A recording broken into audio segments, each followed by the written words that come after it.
Semina Verbi, la semence du Verbe dans le cœur des hommes et des femmes d'aujourd'hui. Homélie du 20e dimanche du temps ordinaire année C, par l'abbé Christophe Larré, prêtre du clergé diocésain de Dapang au Togo. La première lecture est tirée du livre de Jérémie, au chapitre 38, versets 4 à 6 et les versets 8 à 10. Le psaume 39. La deuxième lecture est tirée de l'épître aux Hébreux, chapitre 12, versets 1 à 4. Et l'évangile est tiré de Saint Luc, au chapitre 12, versets 49 à 53. Qu'il est si difficile de devoir souffrir au nom de quelqu'un. Il m'en souvient, cette histoire qui m'a été racontée il y a quelques années concernant un évêque et son secrétaire. Un jour, l'évêque reçut un courrier d'un de ses prêtres qui lui faisait un certain nombre de réclamations relatives à sa subsistance.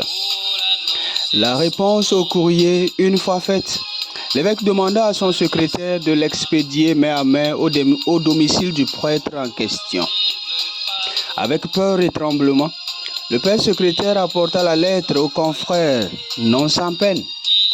Il porta un message de son chef, tout en s'exposant au dédain que portait le prêtre réfractaire, car désormais, sans être évêque, il a porté la croix de celui-ci en étant le canal de transmission du message de son évêque.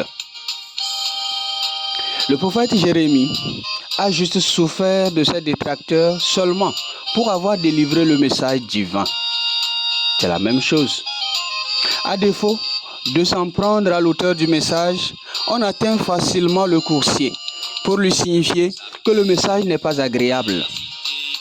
Les messages de Dieu à son peuple ont toujours été dans cette dynamique de refus du contenu par le combat livré au livreur du message, avec des préjugés et des accusations non fondées à leur endroit. C'est justement ce que vit le prophète Jérémie dans la première lecture de ce jour, qui est accusé de démoraliser toute la population. Ainsi, celui-ci se retrouve en prison et même là, on réclame sa mort.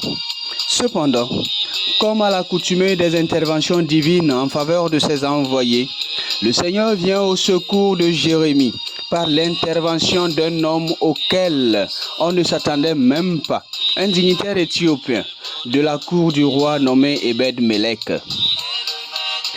Dieu vient toujours au secours de ses envoyés. Le circuit n'a pas changé. Eh bien, comme pour les prophètes d'antan, Jésus annonce des épreuves énormes qui s'abattront sur tous ceux et celles qui choisiront de le suivre et d'annoncer l'évangile. Autrefois déjà donc, l'auteur du livre des Proverbes disait ceci, je cite, « Mon fils, si tu prétends servir le Seigneur, prépare-toi à l'épreuve. » Fin de citation, Proverbe 2, verset 1. Il est clair que ce n'est pas une joie pour Dieu d'offrir l'épreuve et les souffrances à ceux qui le servent, mais plutôt un choix des hommes à offrir la souffrance aux messagers de Dieu. Jésus sait que ses disciples n'auront pas la paix du monde, ils seront traqués. Voilà pourquoi même à la résurrection, il leur dit ceci, je cite, « Je vous donne ma paix, non pas celle qui vient du monde, non pas la paix du monde, mais ma paix. » Fin de citation. Jésus voit qu'avec sa paix, ses disciples pourront supporter les angoisses liées au choix de vie qu'ils ont fait. Choisir Jésus demande d'être prêt à être combattu, même parfois par les membres de sa famille.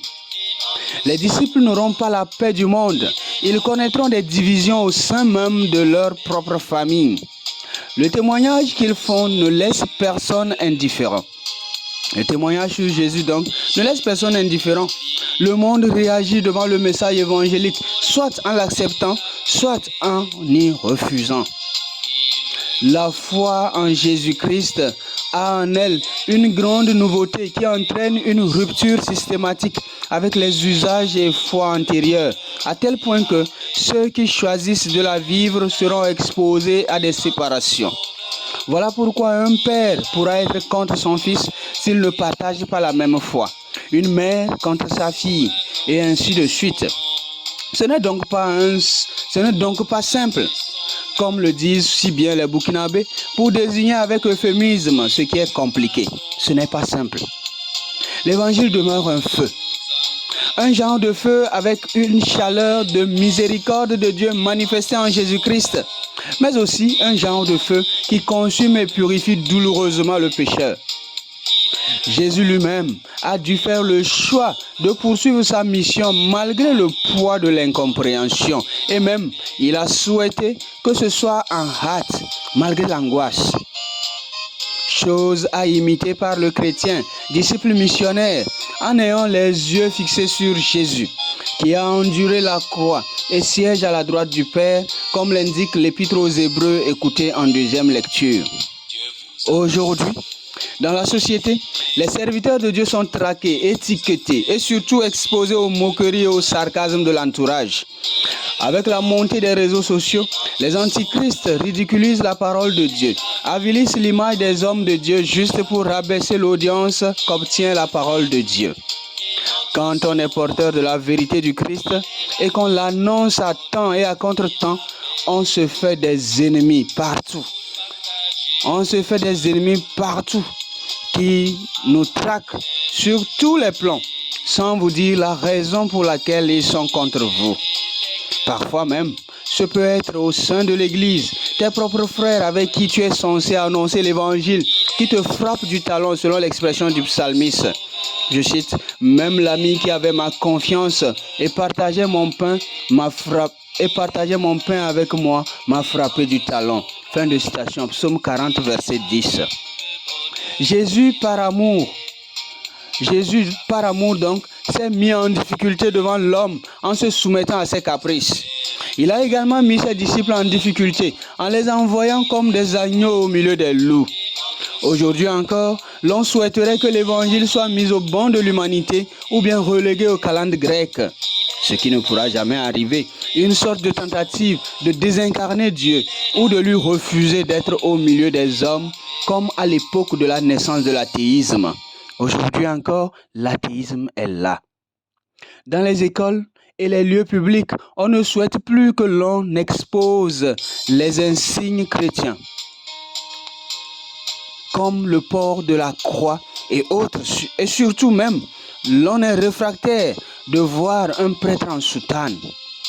Tout ceci est le signe du feu qui brûle, de la guerre froide menée contre les chrétiens.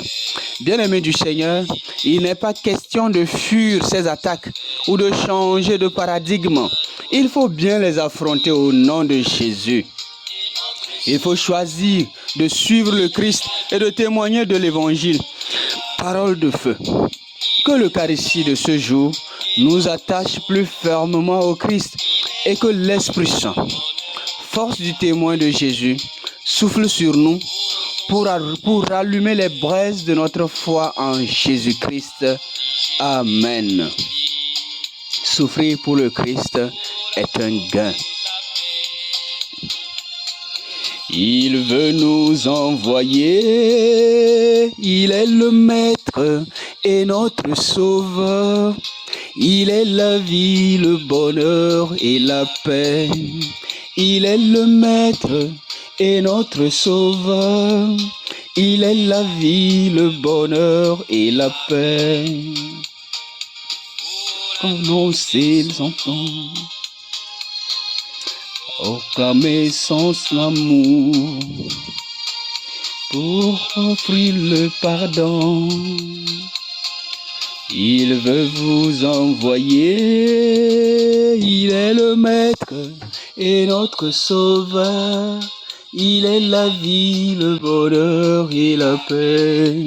Il est le Maître et notre Sauveur. Il est la vie, le bonheur et la paix.